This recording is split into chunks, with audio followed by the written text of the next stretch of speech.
Welcome everyone, I'm EroGuySensei, bringing you the news and reviews of battle games from Japan. We are taking a look at a recent release on DL site called Goblin Walker, made by Rushimarudou. I played the demo version of the game and I'm here to introduce it to you. If you want to see reviews based on full games, consider supporting the show on Patreon. I haven't played too many beat 'em up games in my history of gaming, but I love them nonetheless. Goblin Walker, though not the first, has taken this genre and turned it into beat them to fuck them style game. You play as a vengeful angry goblin and raid a nearby town with an objective to kidnap girls. Villagers and guards of course try to stop you, and this is where the combat and fun sets in. Nothing special, nothing groundbreaking, but still a good experience. In Goblin Walker you got your sword with a simple basic attack, tackle, throw and bow for ranged attacks, which when combined creates a fun time to be had. Don't let me sugarcoat this too much though. In the end it all comes down to just smashing the attack button till your enemies are defeated and repeating this action over and over again, as it usually is in these type of games. But it is the kidnapping element that brings fun to the combat in Goblin Walker.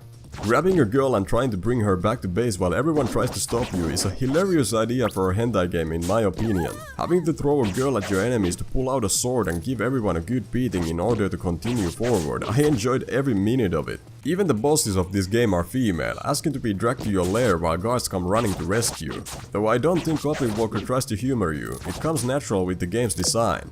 Through your inventory you can select an item, potion for example, and place it to your hotkey for quick use. Potions work great in heat of a battle to quickly restore a great amount of HP. Food is another option to deliver the same effect, but it comes with a risk. It needs to be eaten, and during this quick animation you are prone to attacks. It also returns only a small amount of HP, which makes potions far superior option. You may buy them from a shop at the base with gold you have gained from your raids. As you create havoc, danger meter rises, and with each level more trouble in stronger form approaches, forcing you to choose between advancing or retreating back to base. Going further may bring more EXP, but you risk it all with a chance of dying. It's a fun element that offers challenge and greater reward for those willing to take risks.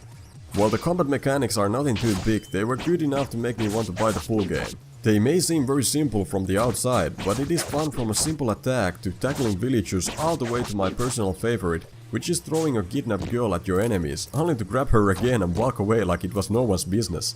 The music was also a great element that pulled me in instantly. Every section of the demo had good music that not only set right mood for a beat 'em up title, but also boosted the story and dialogue.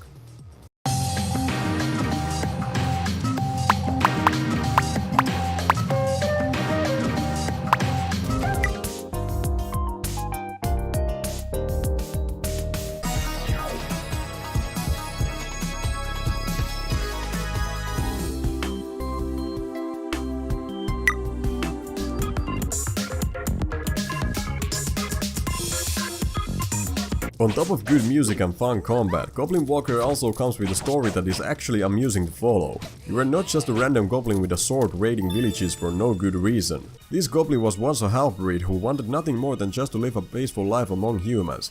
But due to the humans' hatred towards his kind, he faced hard times and was forced to a path of stealing in order to survive. This led to an ugly situation from which he could no longer run away from, and it ended up costing him his life. Long story short, a demon soul without a vessel enters the goblin's corpse, bringing the goblin back to life and offering a chance at paying back for what the humans did to him. The characters are fun looking and hold personality inside. I actually found myself liking all the characters and their dialogue. You are not getting a Final Fantasy experience or anything like that, but just an added bonus of a decent story giving reason to the horrible crimes you commit in the game. And I mean horrible. You are killing and raping people, both adults and children. I couldn't help but feel like a monster, even when it is just a game. Luckily the background story given to the goblin character helps to somewhat justify your actions. Also the fact that this town has a magical barrier which reverts time, bringing people back to life you have killed. I think even the developers understood that without this story element their game could be too dark for many to want to play or purchase. Don't get me wrong though, I'm not a type of person who judges these type of things in video games. I can separate fiction from reality, but me personally, I like to have a good reason for the actions I do and also the freedom to not do immoral things such as raping a child.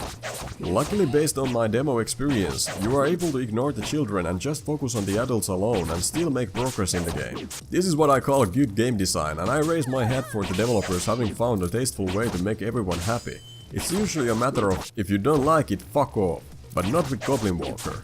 Now then, just like always, I saved the hentai for last. By now you know your objective is to kidnap girls. You bring them back to base for your demon master so he may sacrifice them to fulfill a contract with another demon in order to gain a new vessel for his soul. To kidnap a girl, you first need to make them mentally weak by raping them. If you're looking to fap during these sections, not a chance. The game is designed in a way which requires your full attention on both hands. While you can fap during the rage, the base is where the magic happens as the girls are waiting to be sacrificed. The hentai is a mixed bag, however. The characters in the actual gameplay are good looking and sharp, but during hentai scenes at the base, the quality suddenly drops from face down. It's hard for me to show it since I need to censor, but if I needed to describe it with words, it feels like one artist drew the head and another one drew the rest. It's not consistent in quality throughout the body. Rushimarudou has a very specific art style which can be just fine and good looking for a normal game. But when I started to think for its hentai aspect, suddenly I began to feel a little distant from some characters. There's a certain feeling of filth mixed in, and I don't mean that in a good way. To understand what I mean, you need to see it for yourself without censor. To some, this might not be a problem at all. It all comes down to taste in the end. For me, the story and the combat was the real seller here this time. And I would probably recommend it even for its hentai if I had seen more. It had potential. That's all for this game. I highly recommend to try the demo and see for yourself if the game is for you. I enjoyed it and I bet you might as well. Goblin Walker is sold around $10, and if you can get it on sale around $5 at some point, I think that's a great price based on the demo experience. If you enjoyed this video, give it a like and don't forget to subscribe to learn more about adult games from Japan. If you want to see reviews based on full games, consider supporting the show on Patreon. With all said and done, I'll see you in the next video.